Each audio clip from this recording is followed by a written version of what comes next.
Hello YouTube family. तो आप सभी का स्वागत है मेरे यूट्यूब चैनल में। तो आप सब कैसे हैं कमेंट करके ज़रूर बताइएगा। इतने दिनों से मैं वीडियो नहीं बना रही थी क्योंकि मेरा फ़ोन बिगड़ गया था, जिसके कारण मैं वीडियो नहीं बना पा रही थी।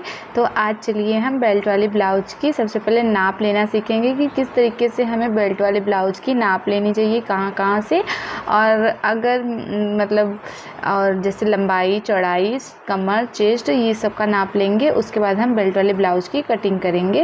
तो सबसे पहले हम जो नाप हमको मिला है उसको अच्छे से रख लेते हैं, सीधा करके रख लेंगे। उसके बाद यहाँ से हम चेस्ट का लेंगे नाप। देखिए इस तरीके से हम नाप लेंगे चेस्ट का। तो चेस्ट है 16 यानी कि 32 इंच, कमर है 14 यानी कि 28 इंच की। तो इस तरीके से हम लंबाई का भी निशान ले लेंगे।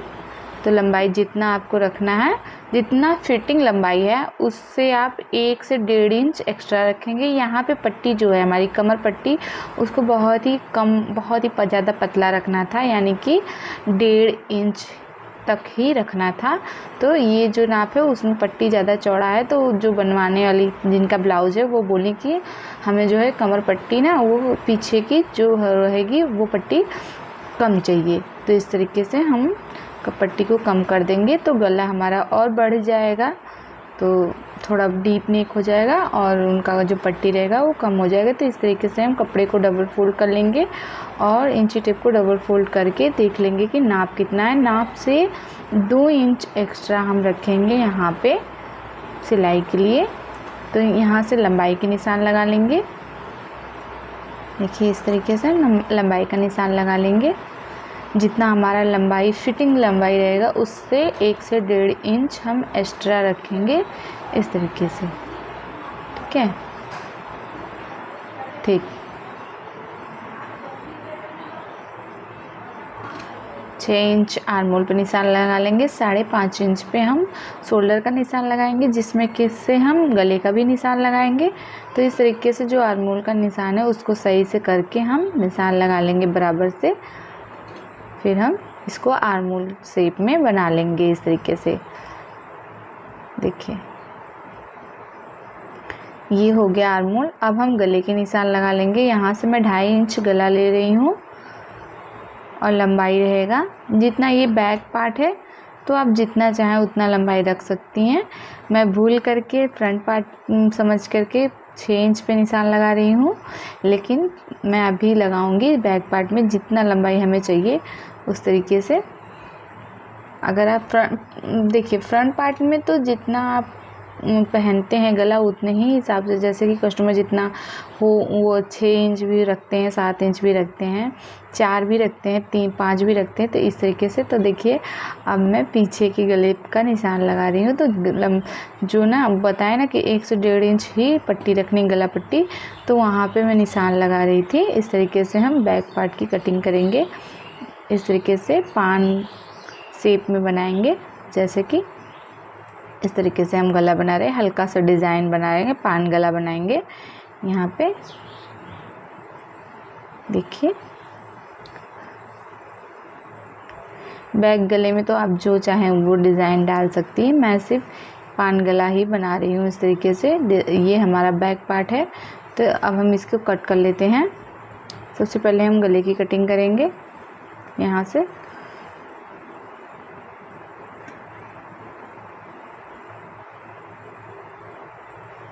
देखिए इस तरीके से हम गले की कटिंग कर लेंगे, फिर शोल्डर की कटिंग कर लेंगे, फिर हम इधर से हम बड़ा जो है हमारा साइड से कटिंग कर लेंगे। उसके बाद आर्मोल की कटिंग कर लेंगे।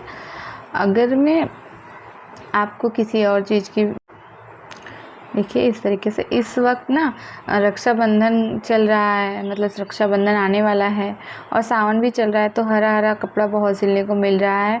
और जैसे ज़्यादा कपड़ा सिलने के कारण ही वीडियो में मैं भी नहीं बना पा रही हूँ वीडियो भी, जिसके कारण वीडियो पोस्ट भी नहीं कर पा रही हूँ।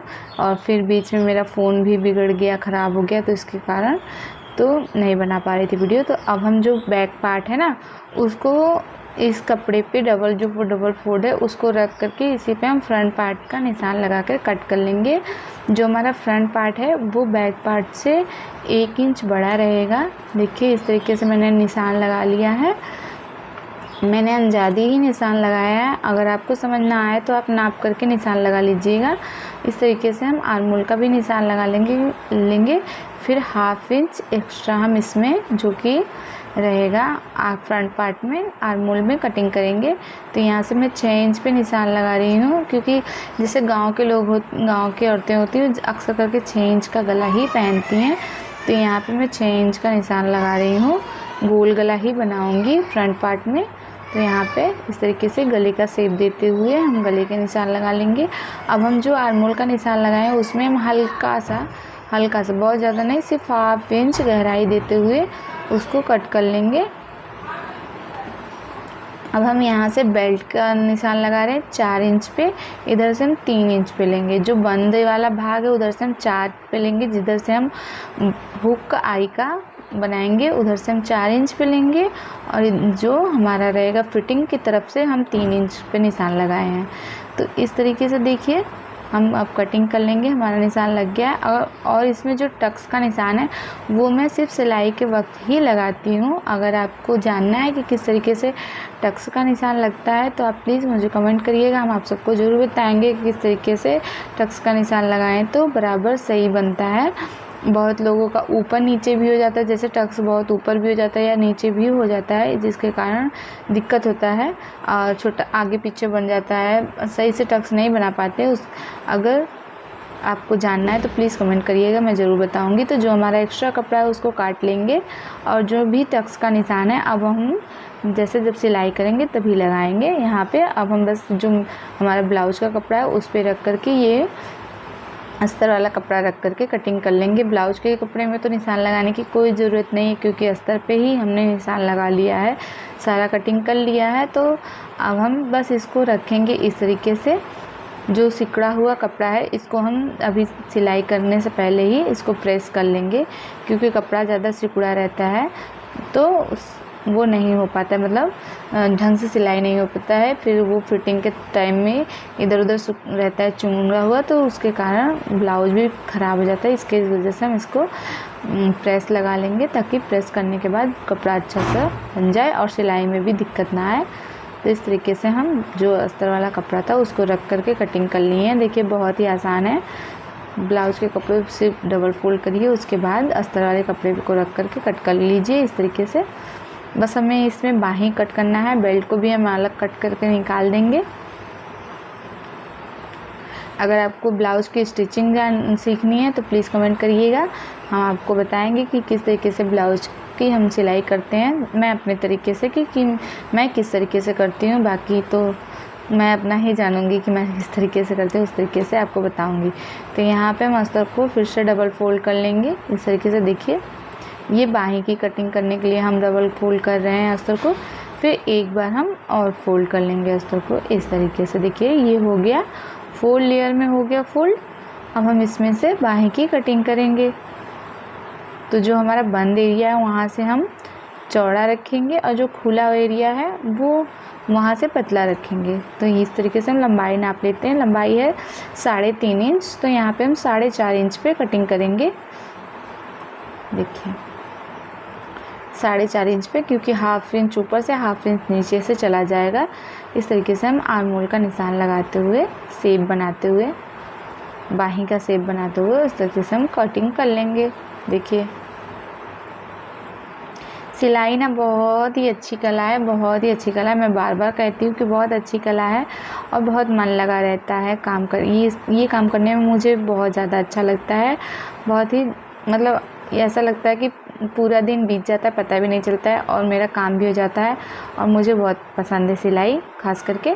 तो इस तरीके से मैं सिलाई को अच्छे से कर लेती हूँ। अब देखिए इस तरीके से हमारी बाहीं कट गई है। अब हम इसको अस्तर जो मेन फैब्रिक है उस पर रख करके कटिंग कर लेंगे यहाँ पे। आजकल जो साड़ी आ रही है उसमें जो ब्लाउज आ रहा है उसमें जो बॉर्डर है वो लगा हुआ ही आ रहा है, लेकिन इसमें तो आप इसको सिलाई खोल करके निकाल भी सकती हैं इस बॉर्डर को। लेकिन वो जो आ रहा है अभी जो आ रही है न्यू ट्रेंड में चल रही है साड़ी, उसमें तो बॉर्डर लगा हुआ ही आ रहा है, जिसके कारण बड़ा दिक्कत होता है, जोड़ लगाना पड़ता है उस ब्लाउज में। मैं आप सबको दिखाऊंगी कि कौन सी ब्लाउज की साड़ी की बात मैं कर रही हूँ।